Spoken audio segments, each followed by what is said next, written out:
Bismillahirrahmanirrahim. Assalamualaikum warahmatullahi wabarakatuh. Innal hamdalillah nahmaduhu wa nasta'inuhu wa nastaghfiruh wa na'udzu billahi min shururi anfusina wa min sayyiati a'malina. May yahdihillahu fala mudilla lahu ومن يضلل فلا هادي له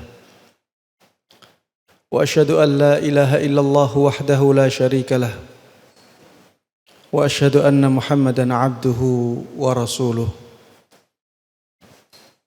يا أيها الذين آمنوا اتقوا الله حق تقاته ولا تموتن إلا وأنتم مسلمون. Wahai orang-orang yang beriman, bertakwalah kalian kepada Allah Subhanahu wa ta'ala dengan takwa yang sesungguhnya, dan jangan sampai kalian mati kecuali dalam keadaan Islam. Amma ba'd, fa inna asdaqal hadithi kitabullah wa khairal huda huda Muhammadin sallallahu alaihi wasallam wa syarral umuri muhdatsatuha fa inna kulla muhdatsatin bid'ah wa kulla bid'atin dhalalah wa kulla dhalalatin finnar. Para jamaah sekalian, kaum muslimin dan kaum muslimat rahimana wa rahimakumullah, marilah kita bersyukur kepada Allah Subhanahu wa ta'ala atas banyaknya kenikmatan yang Allah berikan kepada kita.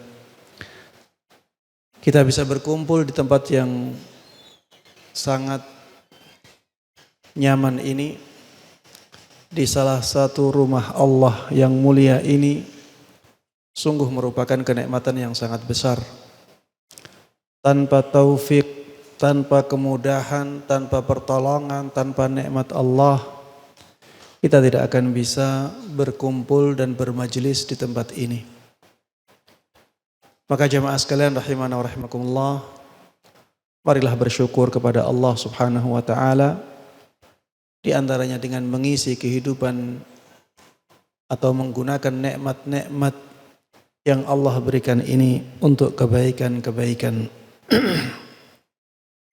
Sehingga nikmat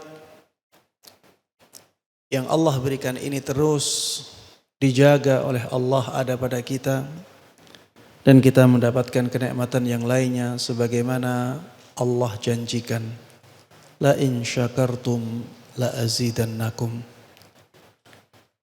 Kalau kalian bersyukur, aku benar-benar akan memberikan tambahan untuk kalian. Jamaah sekalian rahimana rahimakumullah, tidak lupa salawat dan salam, begitu pula keberkahan dan kenikmatan, semoga selalu terlimpahkan dan tercurahkan kepada Nabi Agung Muhammad sallallahu alaihi wasallam, begitu pula kepada seluruh keluarga beliau, seluruh sahabat beliau, dan seluruh kaum muslimin yang mengikuti beliau dan para sahabatnya dengan baik hingga hari akhir nanti. Ikhwati wa akhwati fillah, a'azzanallahu wa iyyakum. Pada kesempatan kali ini kita akan membahas tema yang akan mengingatkan kita kepada kematian. Pada akhirnya semuanya akan mati. Tema tentang mengingat kematian seperti ini sangat bagus manfaatnya. Sangat besar manfaatnya untuk kita semuanya. Baik yang masih muda maupun yang sudah tua. Makanya Rasulullah sallallahu alaihi wasallam dahulu memerintahkan kita untuk mengingat kematian, bahkan memperbanyaknya.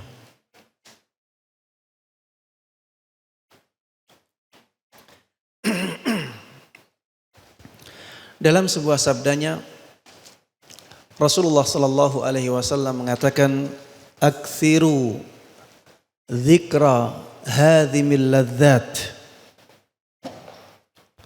Perbanyaklah mengingat penghancur kenikmatan. Rasulullah sallallahu alaihi wasallam dalam hadis ini tidak mengatakan ingatlah mati. Tidak mengatakan ingatlah kematian.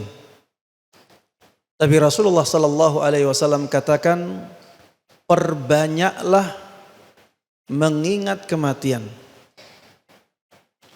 Karena mengingat kematian itu manfaatnya sangat besar sekali bagi kita dalam kehidupan dunia ini. Dengan mengingat kematian jamaah, kita akan semangat melakukan kebaikan. Dan kita akan semangat meninggalkan keburukan. Dan itu sesuatu yang sangat besar maslahatnya untuk kita.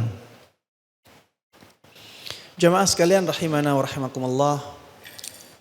Saking pentingnya mengingat kematian ini, sampai ada syariat yang asalnya dilarang menjadi dianjurkan untuk tujuan ini. Tujuan mengingat kematian. Syariat apa itu? Ziarah kubur.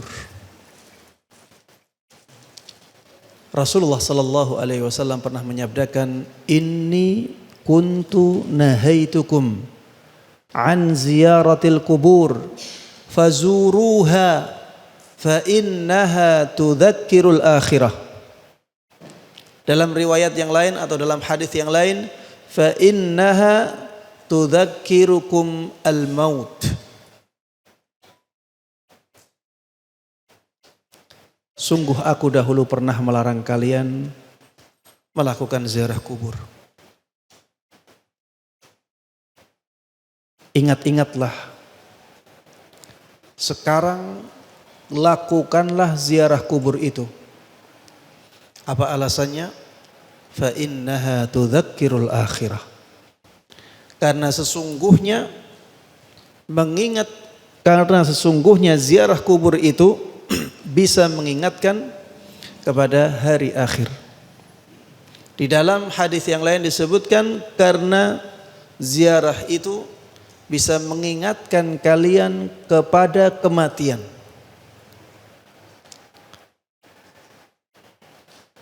Ini menunjukkan betapa pentingnya mengingat kematian. Makanya jamaah sekalian rahimana wa rahimakumullah, perbanyaklah ingat mati. Dan jadilah orang yang benar-benar mempersiapkan kematian itu dengan sebaik-baiknya. Di dalam sebuah hadis Rasulullah sallallahu alaihi wasallam pernah bersabda, "Afdalul mu'minina ahsanuhum khuluqa." Kaum mukminin yang paling mulia adalah yang paling baik akhlaknya. Wa aqyasuhum aktsaruhum lil mauti dzikra. Kaum mukminin yang paling cerdas adalah yang paling banyak mengingat kematian. Wa ahsanuhum lahu isti'dada ulaikal aqyas. Dan orang yang paling baik dalam mempersiapkan kematiannya, mereka itulah orang-orang yang cerdas. Kalau kita ingin masuk dalam hadis ini, yaitu kaum mukminin yang paling cerdas, maka jadilah orang yang paling banyak mengingat kematian dan paling baik dalam mempersiapkan kematian tersebut. Makanya jamaah sekalian rahimana wa rahimakumullah, kajian-kajian seperti ini itu sangat penting sekali. Pada akhirnya semuanya akan mati. Sebenarnya kita semuanya yakin itu. Tidak ada yang ragu pada diri kita bahwa nantinya kita semuanya akan mati. Dan kita semuanya hafal insyaallah ayat yang menjelaskan itu. Kullu nafsin dha'iqatul maut. Semua yang bernyawa pasti akan mencicipi kematian. Kepada Rasulullah sallallahu alaihi wasallam Allah Subhanahu wa taala berfirman, "Innaka mayyitun wa innahum mayyitun." Sesungguhnya engkau wahai Muhammad pasti akan mati. Dan mereka juga pasti akan mayit. Akan jadi mayit, akan mati semuanya. Allah Subhanahu wa taala di dalam ayat yang lain mengatakan, afa immitta fahumul khalidun. Apakah apabila engkau mati mereka tidak mati, mereka kekal? Semuanya jamaah akan merasakan kematian. Masya Allah, ini adik-adik dari mana ini?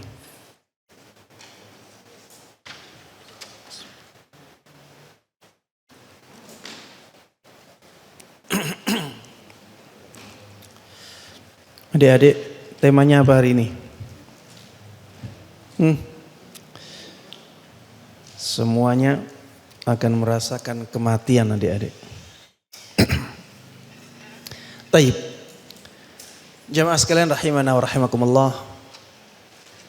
Di dalam ayat yang lain Allah Subhanahu wa taala berfirman, "Ainama takunu yudrikumul maut." Dimanapun kalian berada, kematian akan mendatangi kalian. Kematian akan menemui kalian. Semuanya akan mati. Tidak ada yang bisa selamat dari kematian ini. Tidak ada yang bisa menyelamatkan orang dari kematian. Apapun yang diusahakan oleh orang. Orang yang paling semangat, paling tinggi cita-citanya untuk hidup lama di dunia itu siapa? Orang-orang Yahudi. Orang-orang Yahudi disebutkan di dalam Al-Quran, yawaddu ahaduhum law yu'ammaru alfasana. Salah seorang dari mereka itu ingin kalau mereka bisa dikasih umur sampai 1000 tahun. Ini dijelaskan oleh Allah dengan sangat tegas di surat Al-Baqarah. Allah sedang menjelaskan tentang orang-orang Yahudi. Tapi tetap saja mereka tidak bisa hidup selama-lamanya di dunia. Bahkan saya belum pernah mendengar ada dari mereka ya setelah Rasulullah SAW diutus tentunya ya. Ada yang umurnya lebih dari 200 tahun. Wallahu a'lam apakah ada atau tidak ada. Tapi yang lebih dari 100 tahun ada. Tapi yang 200 tahun sampai sekarang saya belum pernah mendengarkan. Intinya sekuat apapun orang ingin hidup di dunia, itu tidak akan menyelamatkan dia dari kematian. Apakah dengan harta seseorang bisa selamat dari kematian? Tidak mungkin. Sebanyak apapun hartanya. Kalau harta bisa menyelamatkan seseorang dari kematian, tentunya Qarun akan hidup sampai saat ini. Qarun, hartanya sangat banyak sekali.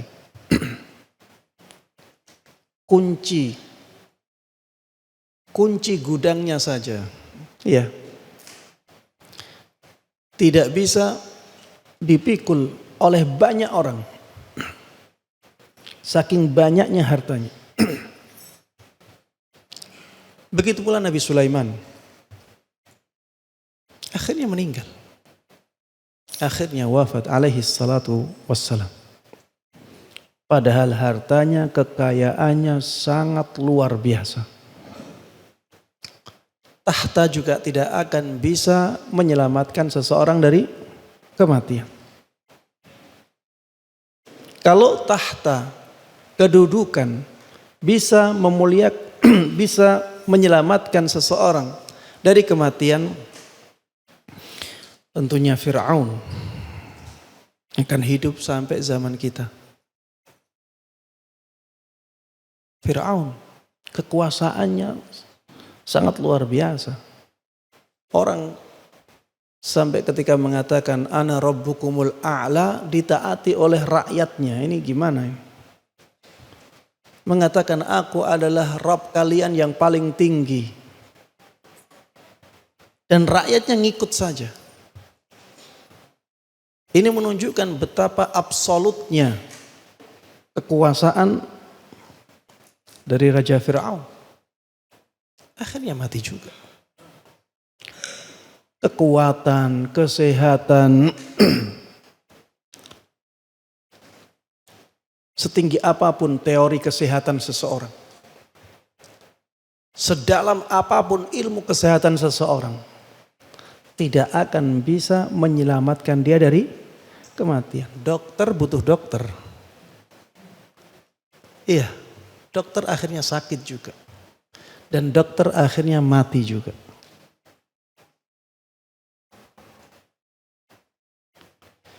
Jemaah sekalian rahimana wa rahimakumullah.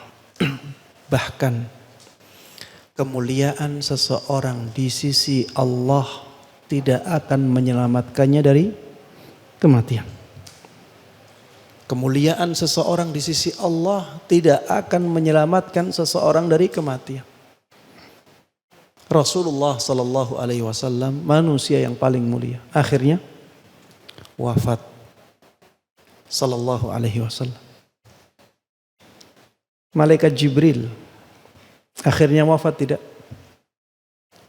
Ayo, ada yang tahu? Malaikat Jibril akhirnya meninggal tidak? Meninggal juga.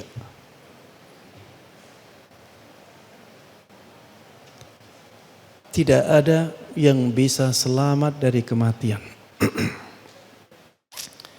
Jamaah sekalian rahimana wa rahimakumullah. Kalau semuanya akan meninggal, semuanya akan mati, maka yang paling penting untuk kita pikirkan saat ini adalah bagaimana kita bisa mati dengan baik. Karena kita sudah tidak mungkin melarikan diri dari kematian ini. Bagaimana kita bisa meninggal dalam keadaan husnul khatimah? Ini yang harusnya menjadi cita-cita kita semuanya. Husnul khatimah. Meninggal dengan penutup yang baik. Meninggalkan dunia dengan amalan yang mulia. Jamaah sekalian rahimana wa rahimakumullah. Kalau kita ingin husnul khatimah,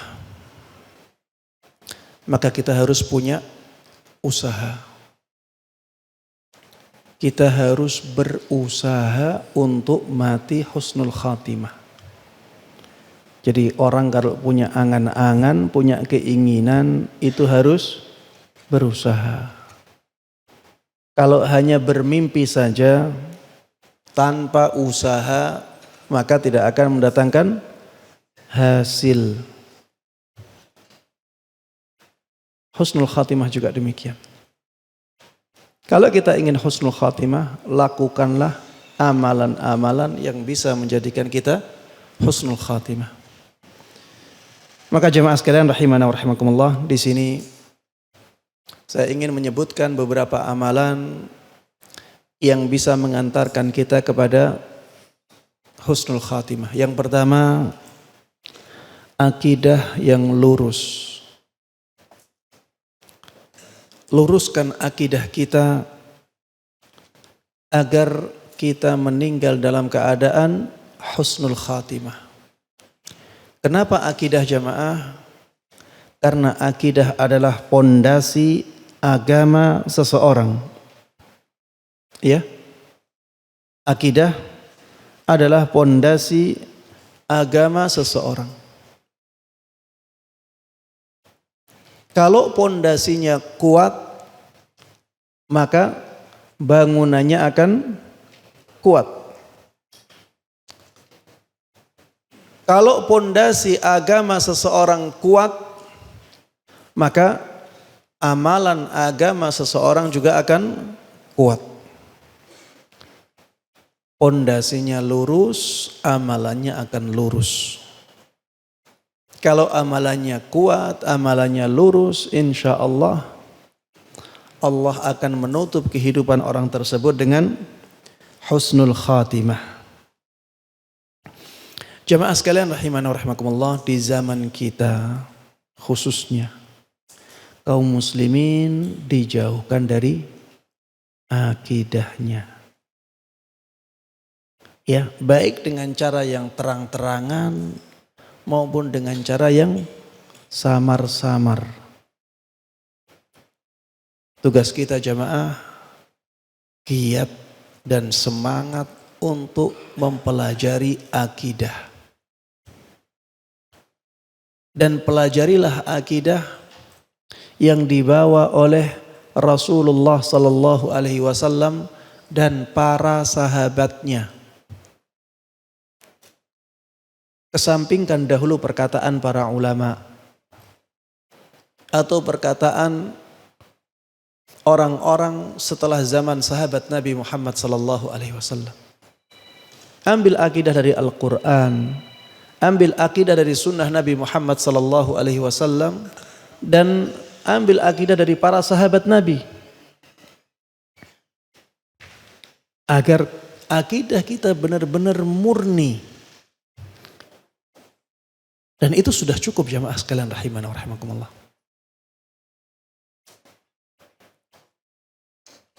Kalau akidah kita menyimpang, amalan kita pasti akan banyak yang menyimpang. Sebuah pohon jamaah, kalau akarnya rusak, pohon akan mati dan kering. Beda kalau akarnya ini sehat, maka pohon akan tumbuh dan menjulang tinggi. Akidah seseorang juga demikian. Kalau akidah seseorang kuat, maka dia akan banyak amalan baiknya. Dia akan bisa menganggap sepele hal-hal yang lain. Dia akan bisa menomorsatukan Allah subhanahu wa ta'ala dalam hidupnya. Makanya ia pelajari akidah dengan baik dan terapkan. Akidah itu tentang keimanan. Akidah itu tentang tauhid, ya. Iman dibagi menjadi 6 rukun. Itu dipelajari dengan baik. Bagaimana kita beriman kepada Allah, beriman kepada Rasulullah, beriman kepada kitab-kitabnya Allah, beriman kepada para malaikat Allah, beriman kepada hari akhir, beriman kepada takdir, dipelajari dengan baik sesuai dengan dalil-dalilnya. Begitu pula dengan tauhid, terbagi menjadi 3. Ada tauhid uluhiyah, ada rububiyah, ada asma wa sifat. Pelajari dengan baik. Dengan kita belajar akidah yang baik ini, yang lurus ini, maka kehidupan beragama kita akan menjadi lurus. Kalau kehidupan beragama kita menjadi lurus, insya Allah kita akan mendapatkan husnul khatimah. Kemudian yang kedua jamaah sekalian rahimana wa rahimakumullah, termasuk di antara sebab yang paling kuat menjadikan seseorang husnul khatimah adalah berpegang teguh dengan sunnah. Berpegang teguh dengan tuntunan Rasulullah sallallahu alaihi wasallam.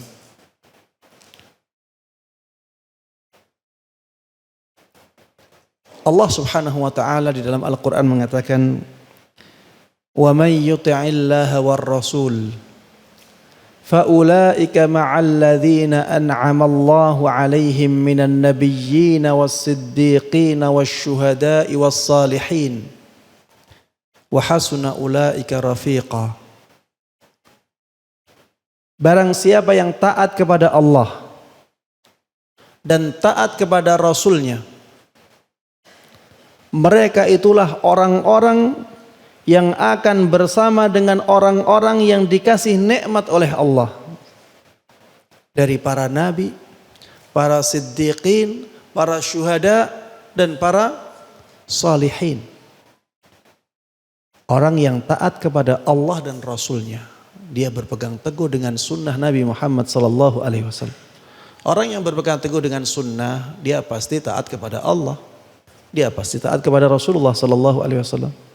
Mereka adalah orang-orang yang akan bersama dengan orang-orang yang dikasih nikmat oleh Allah dari para nabi, para siddiqin, para syuhada dan para salihin. Orang yang seperti ini adalah orang-orang yang husnul khatimah. Bersama para nabi, gimana tidak husnul khatimah? Bersama para syuhada, bagaimana tidak husnul khatimah? Bersama para salihin, bagaimana orang yang seperti ini tidak husnul khatimah? Maka jamaah sekalian rahimana wa rahimakumullah, pelajari sunnah Nabi. Sunnah Nabi itu apa Ustaz? Sunnah Nabi itu tuntunan Rasulullah sallallahu alaihi wasallam. Bagaimana Rasulullah sallallahu alaihi wasallam salat, pelajari. Bagaimana Rasulullah sallallahu alaihi wasallam berpuasa, pelajari. Bagaimana Rasulullah sallallahu alaihi wasallam berhaji, pelajari. Bagaimana Rasulullah sallallahu alaihi wasallam berzikir, dipelajari.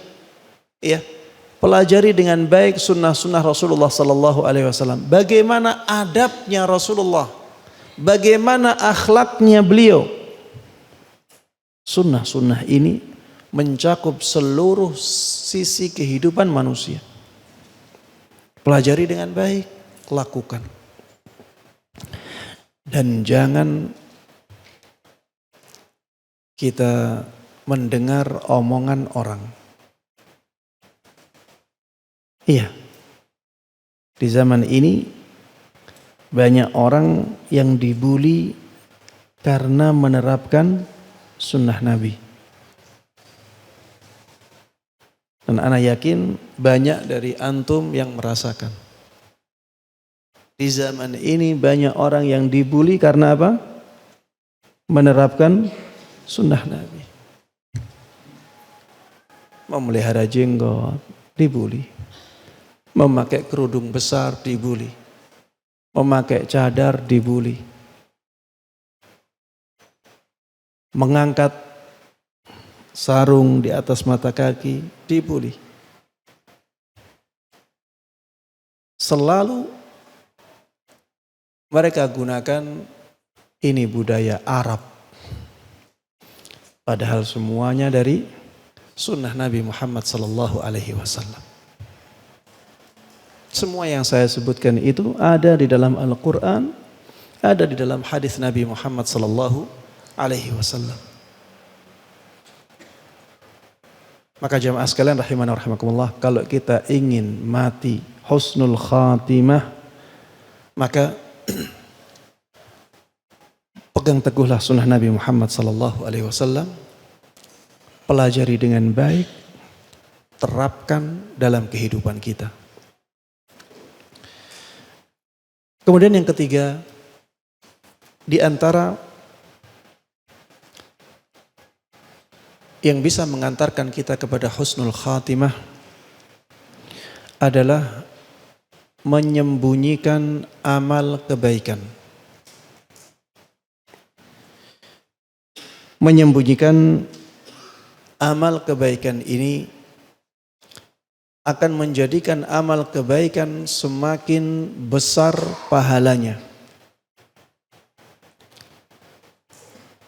Makanya salah seorang sahabat Nabi Muhammad sallallahu alaihi wasallam yang mulia yang bernama Az-Zubair Ibnul Awwam radhiyallahu taala anhu mengatakan, "Man istata'a minkum ay yakuna lahu khabi'un min 'amalin salihin falyaf'al." Barang siapa dari kalian yang bisa memiliki amal baik yang tersembunyi, maka lakukanlah. Barang siapa dari kalian yang bisa punya amalan baik yang disembunyikan, maka lakukanlah. Kenapa amalan yang disembunyikan ini menjadi sesuatu yang istimewa jemaah? Kenapa? Ada yang tahu jawabannya? Karena keikhlasannya biasanya lebih tinggi. Keikhlasannya biasanya lebih tinggi. Makanya Rasulullah sallallahu alaihi wasallam mengatakan, salat yang paling afdal setelah salat fardu itu apa? Salat malam. Kenapa? Karena salat malam itu biasanya dilakukan secara sembunyi-sembunyi. Iya, orang tidak tahu. Orang tidak tahu. Biasanya salat malam dalam keadaan orang-orang masih pada tidur. Makanya menjadi ibadah yang sangat istimewa. Sedekah juga demikian jemaah. Sedekah itu kalau kita sembunyikan pahalanya sangat istimewa. In tubdus sadaqati fa ni'ammahi wa in tukhfuha wa tu'tuha al-fuqara fa huwa khairul lakum. Apabila kalian menampakkan sedekah-sedekah kalian, maka itu kebaikan. Tapi kalau kalian sembunyikan sedekah-sedekah itu dan kalian berikan kepada orang-orang fakir, itu menjadi lebih baik untuk kalian. Bahkan Rasulullah sallallahu alaihi wasallam menyebutkan di antara 7 golongan yang mendapatkan naungan istimewa dari Allah di hari kiamat nanti adalah orang yang bersedekah dan dia sembunyikan sedekahnya sampai-sampai tangan kirinya tidak tahu apa yang disedekahkan oleh tangan kanannya.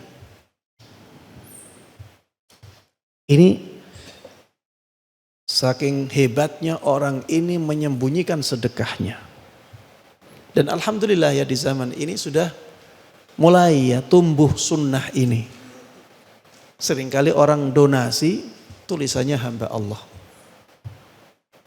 Ya, tidak menyebutkan nama. Ini termasuk di antara menyembunyikan sedekah. Termasuk di antara cara menyembunyikan sedekah dengan tidak menyebutkan nama. Hamba Allah, semuanya hamba Allah. Ini lebih afdal. Ini lebih utama, lebih istimewa daripada kita sebutkan nama. Walaupun kalau disebutkan nama juga tidak ada masalah. Allah katakan fani'immahi. Itu baik. Tapi kalau disembunyikan lebih baik lagi. Zikir jamaah. Zikir.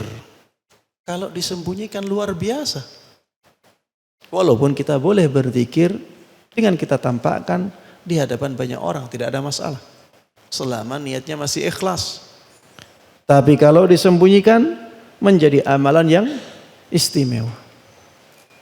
Makanya di antara 7 golongan lagi yang mendapatkan naungan istimewa di hari kiamat nanti, kata Rasulullah sallallahu alaihi wasallam, orang yang berzikir saat sendiri sampai akhirnya dia menangis. Wa rajulun dzakarallaha khaliyan fafadat ainah.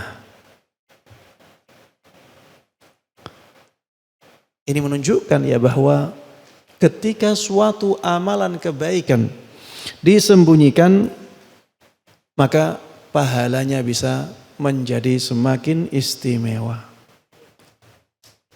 Coba tanya diri masing-masing, apakah sudah punya amalan yang disembunyikan? Apakah sudah punya amalan kebaikan yang tidak dilihat oleh orang lain? Alhamdulillah di zaman ini kita banyak dianjurkan untuk memakai masker ya. Ini bisa untuk menyembunyikan amalan. Amalan apa jemaah? Amalan zikir. Pakai masker, kita baca zikir. Tidak dilihat oleh orang. Termasuk di antara yang menunjukkan hal ini puasa. Puasa itu menjadi sangat istimewa pahalanya karena tidak diketahui oleh orang. Ana sekarang tidak tahu siapa yang berpuasa. Makanya Allah katakan fa innahu li wa ana ajzi bih. Puasa itu dilakukan untukku. Karena memang tidak terlihat. Orang yang berpuasa tujuannya adalah untuk mendapatkan pahala dari Allah Subhanahu wa taala. Pada asalnya demikian. Wa ana ajzi bih. Maka aku yang akan memberikan pahala untuk amalan tersebut. Jemaah sekalian rahimana wa rahimakumullah, intinya agar kita mendapatkan husnul khatimah, perbanyaklah amalan-amalan yang disembunyikan. Di zaman medsos ini menyembunyikan amalan semakin susah. Berangkat umrah, foto-foto. Iya, ustadz-ustadznya pun ikut difoto. Jadi ustadznya semakin susah juga. Ya, ujian di zaman ini. Mudah-mudahan mereka yang demikian masih bisa menjaga keikhlasannya. Mudah-mudahan maksudnya adalah untuk memberikan semangat kepada teman-temannya. Tapi jamaah, jelas ini godaan yang besar. Di zaman kita ini, salat malam ya, bisa dibuat status. Iya, sungguh nikmatnya bermunajat kepada Rabb di tengah malam. Iya, jadi kelihatan semuanya. Manusia di zaman ini menjadi sulit untuk bersabar dalam menyembunyikan amalan baiknya. Maka jangan ikut-ikutan ya, jangan latah. Jangan latah. Ingat resiko kita menampakkan amal-amal kebaikan kita. Resiko tidak ikhlas sangat besar. Dan yang jelas amalan tersebut menjadi amalan yang tampak untuk manusia. Padahal sebenarnya bisa disembunyikan. Kalau bisa disembunyikan sebenarnya dia pahalanya lebih besar. Jemaah sekalian rahimana wa rahimakumullah. Yang keempat, termasuk di antara sebab husnul khatimah adalah berbuat baik kepada manusia dan menjauhi kezaliman kepada mereka. Berbuat baiklah kepada manusia sebisa mungkin dan jauhi kezaliman kepada manusia sebisa mungkin. Rasulullah sallallahu alaihi wasallam dalam sebuah sabdanya mengatakan, "Sana'i'ul ma'ruf taqi masari'as su." Perbuatan-perbuatan baik kepada orang lain bisa melindungi seseorang dari kematian yang buruk.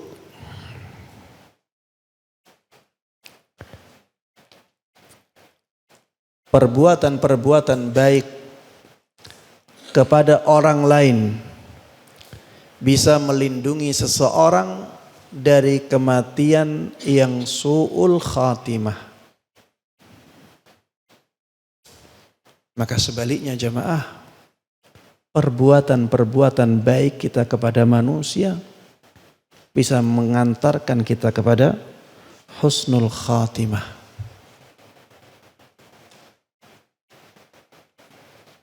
Perbuatan baik kepada orang lain bisa dengan harta, tapi tidak harus dengan harta. Bisa dengan memberikan sedekah kepada orang lain. Ini memberikan kebaikan kepada orang lain. Tapi tidak harus dengan itu. Memberikan kebaikan kepada orang lain bisa dengan tenaga kita. Memberikan kebaikan kepada orang lain bisa dengan kedudukan kita. Kalau kita punya kedudukan. Memberikan kebaikan kepada orang lain bisa dengan syafaat. Ishfa'u tu'jaru. Syafaat ini maksudnya menjadi perantara. Ada orang butuh bantuan, kita kenal orang yang bisa membantu dia. Kita antar orang ini kepada kenalan kita. Sehingga orang tersebut dibantu oleh kenalan kita. Ini perantara. Ini ada pahalanya jemaah. Dan ini termasuk perbuatan baik kepada orang lain. Ya. Termasuk di antara perbuatan baik kepada orang lain memberikan solusi, ya, ide-ide yang baik, memberikan nasihat, ya, kata-kata yang baik. Ini juga sedekah, ini juga kebaikan kepada orang lain. Dan jamaah sekalian rahimana wa rahimakumullah, jauhi sejauh-jauhnya kezaliman. Saking buruknya kezaliman jamaah, sampai-sampai Allah bisa mengabulkan doa orang yang tidak beriman kepadanya karena kezaliman. Ittaqi da'watal mazlum fa innahu laysa bainahu wa bainallahi hijab. Takutlah kepada doanya orang yang zalim, karena tidak ada hijab antara dia dengan Allah Subhanahu wa taala. Tidak ada hijab antara dia dengan Allah Subhanahu wa taala. Kalau misalnya ada orang yang kafir, ya, di luar Islam, misalnya orang ahlul kitab, kita zalimi, dia berdoa kepada Allah, bisa jadi doanya mustajab jemaah. Ini menunjukkan betapa buruknya kezaliman. Az-zulmu zulumatun yaumal qiyamah, kata Rasulullah sallallahu alaihi wasallam. Satu kezaliman itu akan dibalas dengan kezaliman yang banyak di hari kiamat. Na'udzubillahi min dzalik. Bisa jadi seperti itu. Maka berhati-hatilah dalam masalah kezaliman ini. Allah Subhanahu wa taala mengatakan innahu la yuflihudz zalimun. Sesungguhnya orang yang zalim itu tidak selamat. Walaupun ada yang menjelaskan ya bahwa yang dimaksud dengan kezaliman di sini adalah kezaliman kesyirikan, ya. Tapi kata-katanya umum. Orang-orang yang zalim tidak selamat. Maka kalau kita terlanjur menzalimi orang lain, mintalah maaf. Mintalah maaf. Semoga dosa kezaliman kita kepada dia dimaafkan oleh dia, sehingga nantinya kita tidak menanggung akibat buruk dari kezaliman tersebut. Yang kelima jamaah sekalian rahimana wa rahimakumullah, agar kita bisa husnul khatimah adalah selalu memikirkan akhirat. Selalu memikirkan akhirat. Orang yang selalu memikirkan akhirat, dia akan selalu menjadikan akhirat sebagai target utamanya. Kalau seseorang menjadikan akhirat sebagai target utamanya, insya Allah husnul khatimah. Kalau ada godaan, kalau bekerja di suatu tempat, mendapat gaji yang sangat besar, tapi dosanya banyak. Bekerja di tempat lain, gajinya sedikit tapi masih cukup, tapi dosanya sedikit atau jauh dari dosa. Orang yang menomorsatukan akhirat akan memilih yang gajinya pas-pasan, tapi masih cukup. Dan ini jauh lebih baik untuk dia. Karena dunia hanya sementara, jemaah. Dunia hanya sementara. Coba lihat orang-orang yang telah membangun rumahnya sangat megah. Berapa tahun dia huni rumah itu? Berapa tahun dia huni rumah itu? Sampai 100 tahun? Tidak sampai. Umurnya saja mungkin gak sampai 100 tahun. Berapa tahun dia huni umurnya? Dia huni rumahnya. Setelah itu mati. Setelah itu dia harus mempertanggungjawabkan semua harta yang dia terima, semua harta yang dia nikmati. Thumma la tus'alunna yawma idzin 'anin na'im.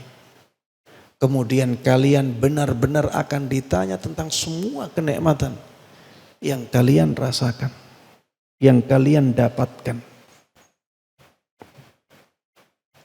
Maka jamaah sekalian rahimana wa rahimakumullah, selalu pikirkan akhirat. Selalu pikirkan akhirat. Tadi sudah saya katakan, orang yang memperbanyak mengingat kematian dan paling baik dalam mempersiapkannya, mereka menjadi orang-orang yang paling cerdas. Kenapa mereka menjadi orang-orang yang paling cerdas? Karena mereka benar-benar memanfaatkan kesempatan yang diberikan kepada dia untuk kehidupan akhiratnya. Itulah tujuan utama dia. Iya, tujuan akhir kita adalah akhirat. Orang-orang yang di dunia benar-benar mempersiapkan akhiratnya, mereka yang paling cerdas. Karena mereka benar-benar memanfaatkan kesempatan dengan sebaik-baiknya untuk kehidupan akhiratnya. Dan orang-orang yang demikian insya Allah kemungkinan besar mendapatkan husnul khatimah. Kemudian yang keenam, termasuk di antara sebab husnul khatimah adalah berteman dengan orang saleh. Berteman dengan teman yang baik. Ya, cari teman dekat yang baik. Mencari teman dekat yang baik, ini ada pahalanya. Dan ada keutamaannya. Termasuk di antara 7 golongan yang mendapatkan naungan istimewa dari Allah di hari kiamat nanti. Warajulani tahabba fillah ijtama'a alaihi wa tafarraqa alaihi. 2 orang yang saling mencintai karena Allah. Bertemu karena Allah, berpisah karena Allah. Kalau kita punya teman-teman yang baik, apalagi menjadi teman dekat, maka kita akan mendapatkan keutamaan ini. Teman dekat yang baik akan mengingatkan kita kepada kebaikan. Kalau kita salah, dia akan mengingatkan. Kalau kita futur, dia akan memberikan semangat kebaikan. Futur maksudnya lemah, ya, lagi hilang semangat untuk melakukan kebaikan atau lagi turun drastis, terjun bebas. Kalau kita punya teman-teman yang baik, teman-teman yang saleh, dia akan mengingatkan kita. Jamaah sekalian rahimana rahimakumullah. Disebutkan dalam Sahih Bukhari dari sahabat Anas ibn Malik radhiyallahu taala anhu. Beliau mengatakan, kana gulamun Yahudi yakhdimun Nabiyya sallallahu alaihi wasallam. Dulu ada seorang anak kecil yang beragama Yahudi menjadi pelayan Nabi Muhammad sallallahu alaihi wasallam. Menjadi siapa? Menjadi apa? Pelayan. Pelayannya siapa? Rasulullah sallallahu alaihi wasallam. Agamanya apa? Yahudi. Ini di Sahih Bukhari jamaah. Rasulullah sallallahu alaihi wasallam punya pelayan anak kecil ya. Agamanya Yahudi. Famarida. Anak ini akhirnya sakit. Fa'atahu an-nabiy sallallahu alaihi wasallam ya'uduhu. Maka Rasulullah sallallahu alaihi wasallam menjenguk anak ini karena sakit. Faqa'ada 'inda ra'sih. Rasulullah sallallahu alaihi wasallam duduk di samping kepalanya anak kecil ini. Faqala lahu aslim. Subhanallah, dakwahnya Rasulullah sallallahu alaihi wasallam.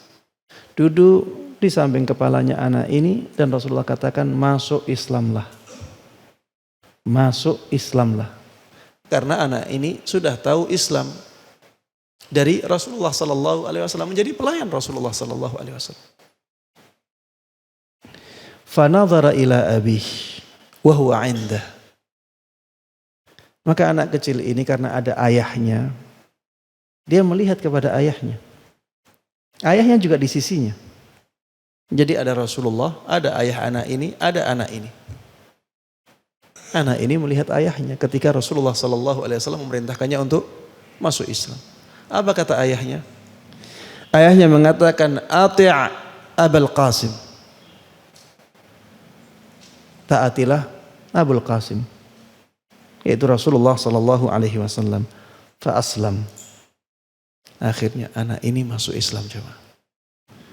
Fa kharaja an-nabiy sallallahu alaihi wasallam wa huwa yaqul. Setelah masuk Islam anak ini meninggal jemaah. Meninggal. Rasulullah sallallahu alaihi wasallam keluar dan beliau mengatakan, alhamdulillah alladzi anqadhahu minan nar. Segala puji bagi Allah Subhanahu wa taala yang menyelamatkannya dari neraka. Saya sebutkan kisah ini karena di sini ya kita bisa mengambil pelajaran kedekatan seseorang kepada orang yang saleh itu bisa menyelamatkannya dari neraka. Begitu pula kita jamaah sekalian rahimana wa rahimakumullah. Kedekatan kita dengan teman-teman yang saleh, semakin banyak teman kita yang saleh, itu akan menguatkan kebaikan yang ada di kita, menjadikan kita lebih semangat untuk melakukan kebaikan. Dan itu sesuatu yang sangat besar sekali maslahatnya untuk kita. Berbeda apabila keadaannya sebaliknya. Betapa banyak orang-orang yang asalnya baik menjadi buruk karena salah pergaulan. Dan ini tidak butuh banyak bukti ya. Sudah tidak butuh dibuktikan, sudah banyak sekali buktinya di lapangan. Kalau kita merujuk kepada hadis Nabi Muhammad sallallahu alaihi wasallam atau kisah yang ada di zaman beliau, ya kita selalu membawakan kisahnya siapa? Paman beliau. Siapa? Abu Talib. Abu Talib sebaliknya. Abu Talib sebaliknya. Dia punya teman-teman yang buruk di akhir hayatnya. Abu Talib ditunggui oleh teman-teman buruk itu, didatangi oleh Rasulullah sallallahu alaihi wasallam. Dan Rasulullah sallallahu alaihi wasallam mengajaknya untuk masuk Islam. Tapi teman-teman buruk ini tetap mempengaruhinya agar jangan sampai masuk Islam. Ya, Rasulullah sallallahu alaihi wasallam mengatakan kepada Abu Talib, "Ay'am, qul la ilaha illallah kalimatan uhajju laka biha 'indallah." Wahai pamanku, Katakan la ilaha illallah. Satu kalimat saja. La ilaha illallah. Satu kalimat yang nantinya aku akan berhujjah untukmu di hari kiamat nanti di hadapan Allah. Tapi teman-temannya yang buruk ini selalu mengatakan, ya Aba Talib, targhabu an millati Abdul Muttalib. Wahai Abu Talib, kamu benci kepada agamanya Abdul Muttalib, ayahmu? Rasulullah katakan kata-kata itu, orang-orang ini mengatakan kata-katanya. Akhirnya Abu Talib mati dalam keadaan kafir. Karena kedekatannya dengan orang-orang yang tidak baik. Dari sini kita bisa mengambil pelajaran yang sangat berharga, bahwa kedekatan kita dengan orang-orang yang saleh, orang-orang yang baik, bisa menjadi sebab kita husnul khatimah. Coba bayangkan jamaah, kalau teman-teman kita baik, kita sakaratul maut, mereka datang. Apa yang dilakukan oleh mereka? Mereka akan mentalkin kita. Di saat yang sangat sulit itu mereka akan ingatkan kita. Coba bayangkan kalau sebaliknya. Bayangkan kalau sebaliknya. Misalnya ada rombongan, ya, rombongan yang bejat, melakukan kemaksiatan perzinaan. Kemudian setelah itu misalnya melakukan perjalanan. Qadarullah, ada yang kecelakaan. Satu orang kecelakaan dari mereka. Dan semuanya orang-orang yang bejat. Orang ini mereka akan melakukan apa untuk orang yang sekarat itu? Apakah mereka akan mentalkin? Sangat sulit membayangkan itu. Apakah mereka akan mengingatkan temannya yang sakaratul maut ini untuk melakukan, maksudnya zikir atau perbuatan atau amalan baik yang lainnya, mengingatkan dia akan akhirat? Tidak akan. Sulit untuk membayangkan itu. Inilah pentingnya teman-teman yang mulia, teman-teman yang saleh. Ini sangat penting jamaah. Apalagi kita hidup di masyarakat yang sangat heterogen. Dan kebanyakan tidak perhatian dengan agamanya. Kebanyakan di masyarakat tidak perhatian dengan agamanya. Memang agamanya Islam, ya. Agamanya Muslim, mayoritas. Tapi kebanyakan dari mereka tidak perhatian dengan agamanya sendiri. Maka kita butuh orang-orang yang menguatkan kita untuk terus mendekat kepada Allah Subhanahu wa taala, sehingga ketika meninggal pun ya kita mendapatkan husnul khatimah. Kemudian yang ketujuh jamaah sekalian rahimana wa rahimakumullah, termasuk di antara sebab husnul khatimah adalah banyak bertaubat kepada Allah. Kita semuanya pasti banyak dosanya. Kita semuanya pasti banyak dosanya. Dan kita membutuhkan ampunan dari Allah. Ampunan tersebut bisa kita dapatkan dengan beristighfar, bisa kita dapatkan dengan bertaubat, bisa kita dapatkan dengan amalan saleh. Ya. Jadi dihapusnya dosa itu bisa dengan istighfar. Bisa dengan taubat, bisa dengan amalan saleh. Amalan saleh itu bisa menghilangkan dosa juga. Yang saya ingin sampaikan di sini adalah taubat. Banyaklah bertaubat kepada Allah Subhanahu wa taala sehingga ya dosa-dosa kita diampuni olehnya. Kalau dosa-dosa kita diampuni oleh Allah Subhanahu wa taala, maka Allah Subhanahu wa taala akan menutup kehidupan kita dengan kehidupan yang dengan penutup yang baik. Di dalam Al-Qur'an Allah Subhanahu wa taala berfirman, "Ya ayyuhalladzina amanu tubu ilallahi taubatan nasuha asa rabbukum ayyukaffira ankum sayyiatikum wa yudkhilakum jannatin tajri min tahtihal anhar. Wahai orang-orang yang beriman, bertaubatlah kalian dengan taubat yang nasuha, taubat yang sesungguhnya,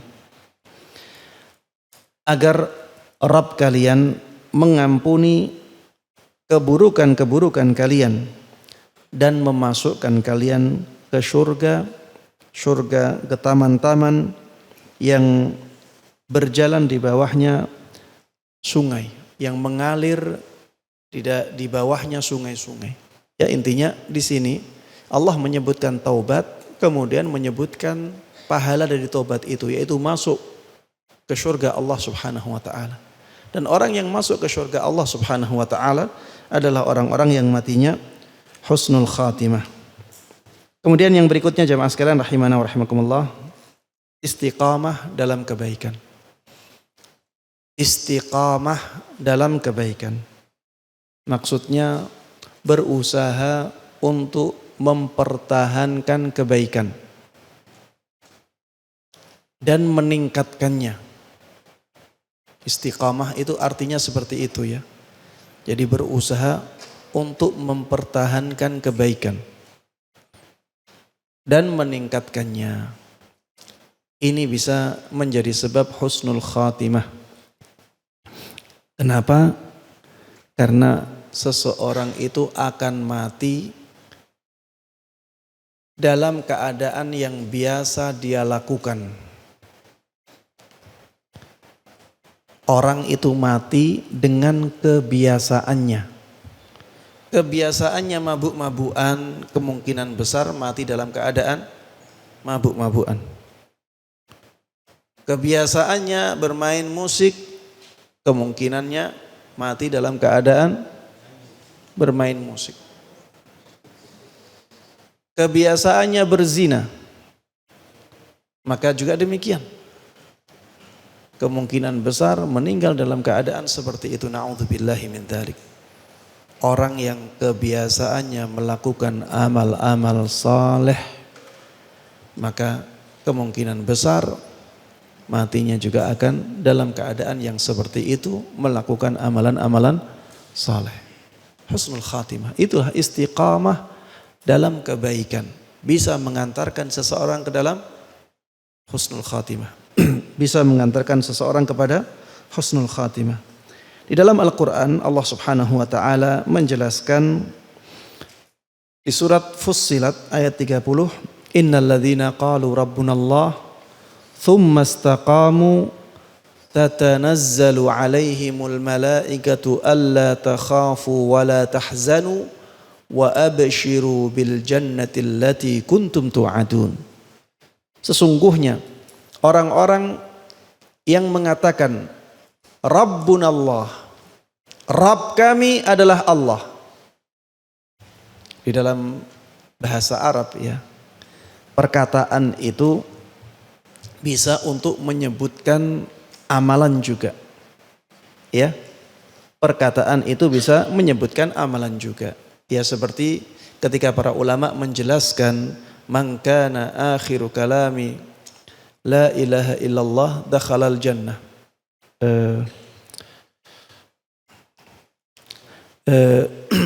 Bukan itu ya, yang hadis lain. Ada hadis yang menjelaskan tentang perkataan tapi maksudnya juga amalan. Ya. Perkataan la ilaha illallah tapi maksudnya adalah amalannya juga. Qul amantu billah tsumma istaqim.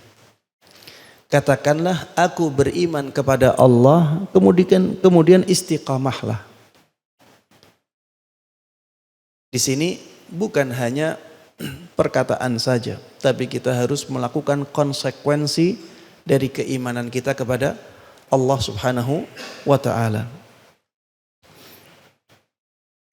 Iya, ketika para ulama menyebutkan atau menjelaskan hadis man qala la ilaha illallah khalisan min qalbih dakhalal jannah.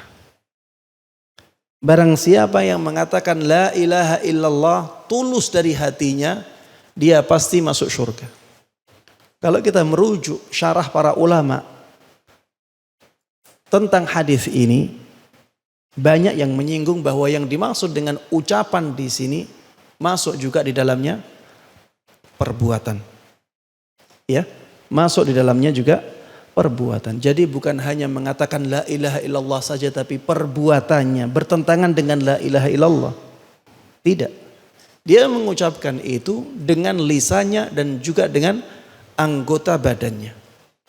Ya, ini juga demikian, innalladzina qalu rabbunallah tsumma istaqamu.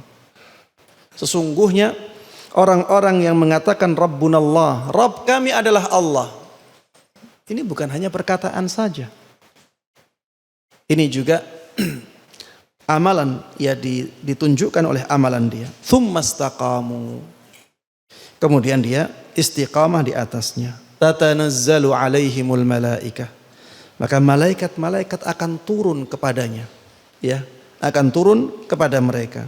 Kata para ulama, turunnya malaikat kepada orang-orang ini yang mengatakan Rabbunallah kemudian istiqamah adalah ketika mendekati kematiannya. Ketika sakaratul maut akan datang malaikat-malaikat yang banyak dan mereka membawa kabar gembira.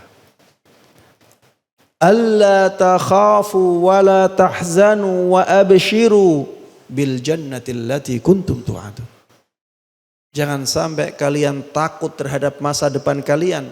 Jangan sampai kalian sedih terhadap masa lalu kalian. Dan bergembiralah dengan surga Allah yang dijanjikan untuk kalian. Ya, ini istiqamah dalam kebaikan. Kemudian yang terakhir, yang ke-9 jamaah, sebab sebab husnul khatimah adalah berdoa memohon husnul khatimah kepada Allah Subhanahu wa taala.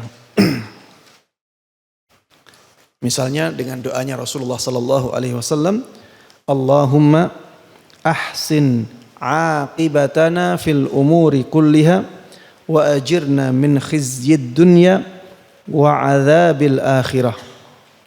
Ya Allah, perbaikilah akhir dari semua urusan kami. Perbaikilah akhir dari semua urusan kami. Termasuk di antara urusan kita adalah urusan kehidupan kita. Dan akhir dari kehidupan kita adalah kematian. Mudah-mudahan Allah membaguskan kematian kita menjadi husnul khatimah. Wa ajirna min khizyid dunya wa adzabil akhirah. Lindungi kami dari kehinaan dunia dan lindungi kami dari azab di akhirat. Termasuk di antara doa yang bisa kita panjatkan kepada Allah Subhanahu wa taala untuk meminta husnul khatimah adalah doa yang disebutkan oleh Allah Subhanahu wa taala di dalam Al-Qur'an, Rabbana afrigh 'alaina sabra wa tawaffana muslimin. Wahai Rabb kami, berikan kesabaran yang banyak kepada kami dan wafatkan kami dalam keadaan Islam. Ya. Yang orang yang mati dalam keadaan Islam itu husnul khatimah. Rabbana afrigh 'alaina sabra wa tawaffana muslimin. Kemudian juga ada doa di surat Al-Imran. Ini juga intinya adalah meminta husnul khatimah. Surat Al-Imran ayat 193. Rabbana innana sami'na munadiyan yunadi lil imani an aminu bi rabbikum fa amanna. Wahai Rabb kami, sungguh kami telah mendengar orang yang mengajak untuk beriman dan kami pun beriman. Rabbana faghfir lana dzunubana. Wahai Rabb kami, maafkan dosa-dosa kami. Wa kaffir 'anna sayyi'atina, dan hapuskan kejelekan-kejelekan kami. Wa tawaffana ma'al abrar, wafatkan kami bersama orang-orang yang baik. Wafatkan kami bersama orang-orang yang baik. Ya, ini doa ya untuk husnul khatimah. Atau kalau ingin sederhana ya kita nggak bisa bahasa Arab ya minta kepada Allah, ya Allah yang maha penyayang, wafatkan kami, wafatkan aku dalam husnul khatimah. Ya itu juga bisa ya. Intinya berdoa kepada Allah Subhanahu wa taala agar Allah memberikan kita husnul khatimah, dan ini merupakan anugerah yang sangat besar ya apabila kita mendapatkannya. Demikian jemaah sekalian rahimana rahimakumullah yang bisa saya sampaikan dalam kesempatan kali ini, mudah-mudahan bermanfaat dan Allah berkahi. Amin amin ya rabbal alamin. Wa sallallahu wasallam wa baraka ala nabiyyina Muhammadin wa ala alihi wa sahbihi wa man tabi'ahum bi ihsanin ila yaumiddin.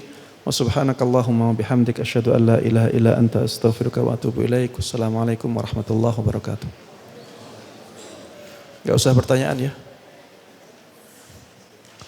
Apa harus ada pertanyaan? Baik. Silahkan yang mau bertanya.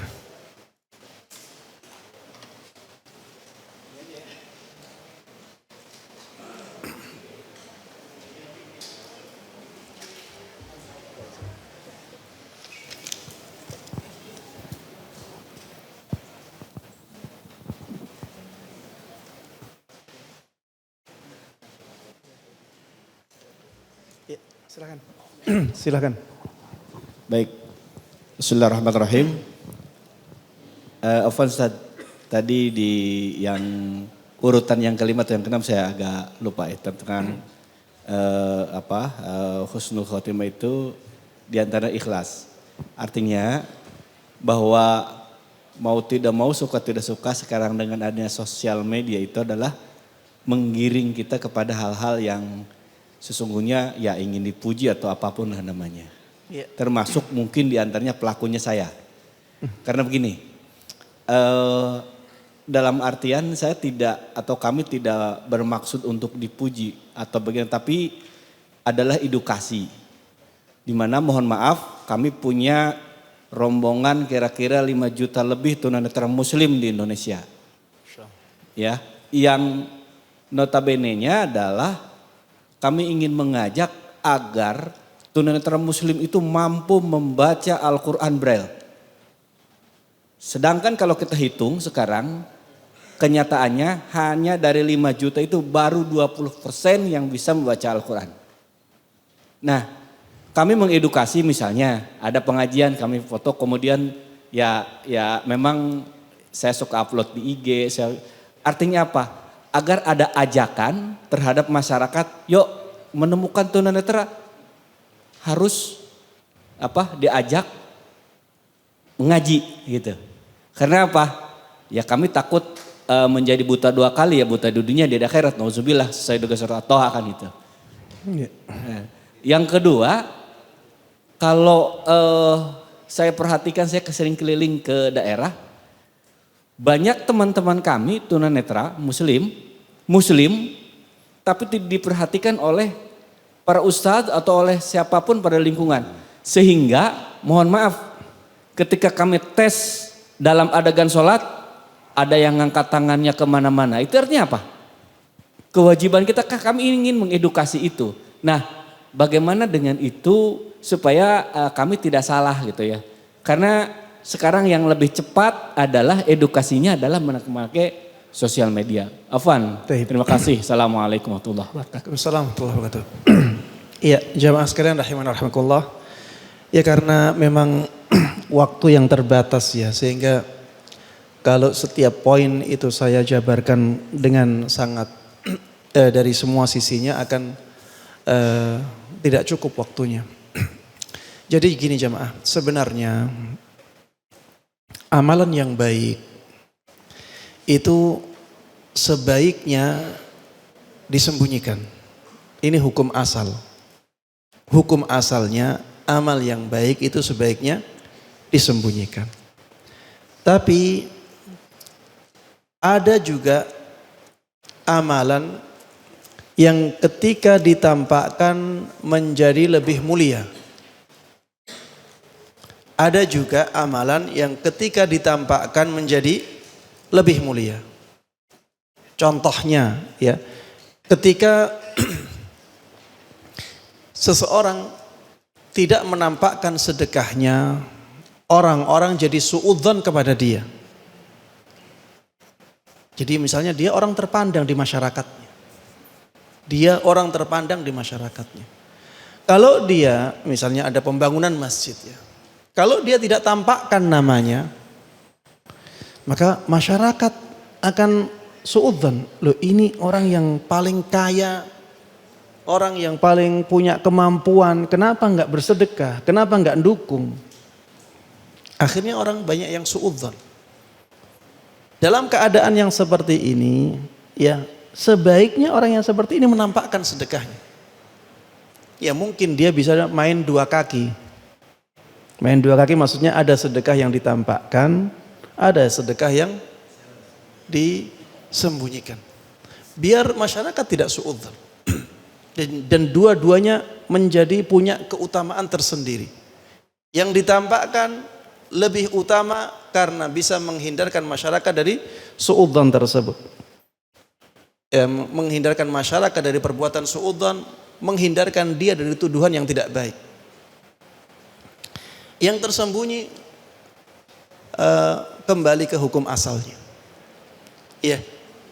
Ada juga ya, kalau dia bersedekah atau melakukan kebaikan, orang lain menjadi semangat melakukan kebaikan. Ini juga sebaiknya ditampakkan. Misalnya ya, ada kegiatan yang baik ya. Misalnya menyantuni anak yatim. Menyantuni atau membantu tunanetra misalnya. Kalau tidak ada nama orang besar, maka orang-orang tidak semangat untuk membantu. Akhirnya ya orang ini memasukkan namanya. Bahwa termasuk di antara yang menjadi pelopor kegiatan ini adalah si fulan yang namanya sudah besar. Orang-orang akhirnya percaya dan membantu kegiatan ini. Menampakkan yang seperti ini karena maslahatnya lebih besar, maka pahalanya juga lebih besar. Jadi hukum asalnya itu lebih baik disembunyikan. Tapi kalau maslahatnya lebih besar untuk ditampakkan, maka tampakkan. Makanya Rasulullah Sallallahu Alaihi Wasallam ketika membicarakan masalah puasa, apabila ada orang yang mengajak bertikai orang yang berpuasa, apa kata Rasulullah Sallallahu Alaihi Wasallam? Beliau katakan, "Falyaqul inni shaim." Kalau ada orang yang berpuasa diajak bertengkar, orang yang berpuasa disuruh oleh Rasulullah untuk mengatakan apa? Aku puasa. Rasulullah mengatakan atau memerintahkan kepada kita untuk menampakkan puasa itu. Karena ketika itu maslahatnya lebih besar. Dan tambahan satu lagi jamaah, ada amalan yang tidak bisa atau memang harus ditampakkan. Seperti ana sekarang ya. Ana sekarang menyampaikan ceramah. Apakah ana bisa menyembunyikan ceramah ini?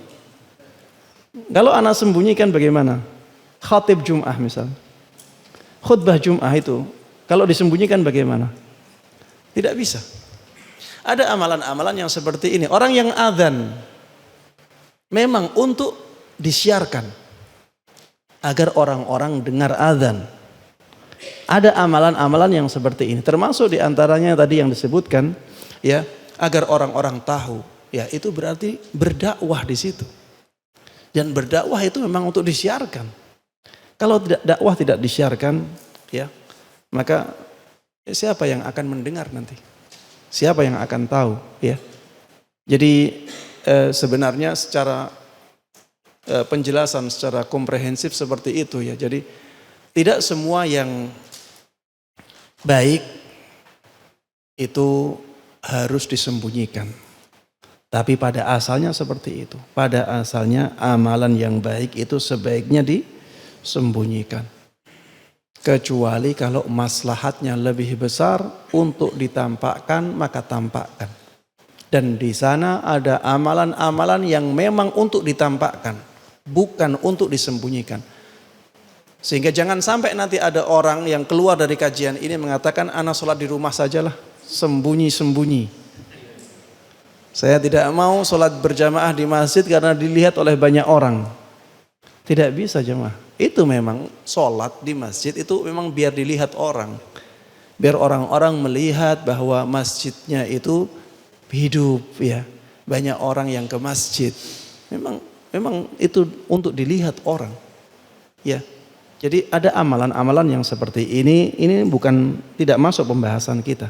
Pembahasan kita adalah amalan-amalan yang bisa disembunyikan, maka pada asalnya lebih baik disembunyikan. Tapi kalau maslahatnya lebih besar untuk ditampakkan, maka lebih baik ditampakkan. Wallahu taala a'lam.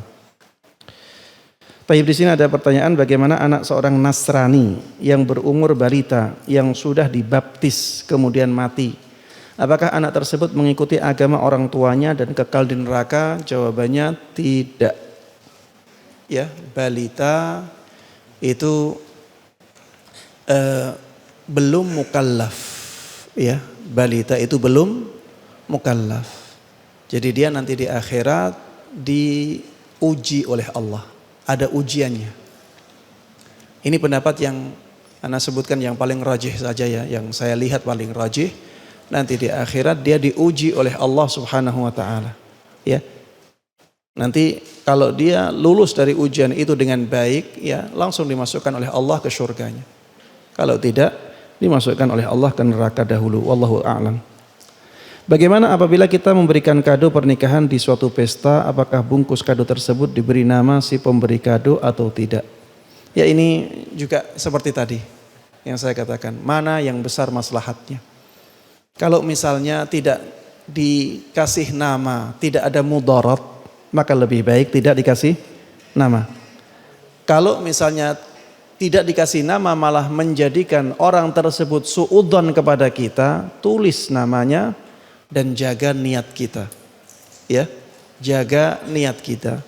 Ya, kita niatnya tetap benar-benar ikhlas untuk mengharapkan pahala atau mendapatkan pahala dari Allah Subhanahu wa taala. Taib, karena sudah waktu asar ya, maka kita akhiri kajian kita sampai di sini. Mudah-mudahan yang kita kaji bersama bermanfaat. Mudah-mudahan Allah terus jaga kita, jaga agama kita, jaga dunia kita. Mudah-mudahan Allah jaga jasmani dan rohani kita. Dan mudah-mudahan Allah Subhanahu wa taala terus membimbing kita di atas jalan yang lurus, jalannya Rasulullah sallallahu alaihi wasallam dan para sahabatnya, hingga kita bisa husnul khatimah. Amin amin ya rabbal alamin. وصلى الله وسلم وبارك على نبينا محمد وعلى آله وصحبه ومن تبعهم بإحسان إلى يوم الدين وسبحانك اللهم وبحمدك أشهد أن لا إله إلا أنت أستغفرك وأتوب إليك. السلام عليكم ورحمة الله وبركاته.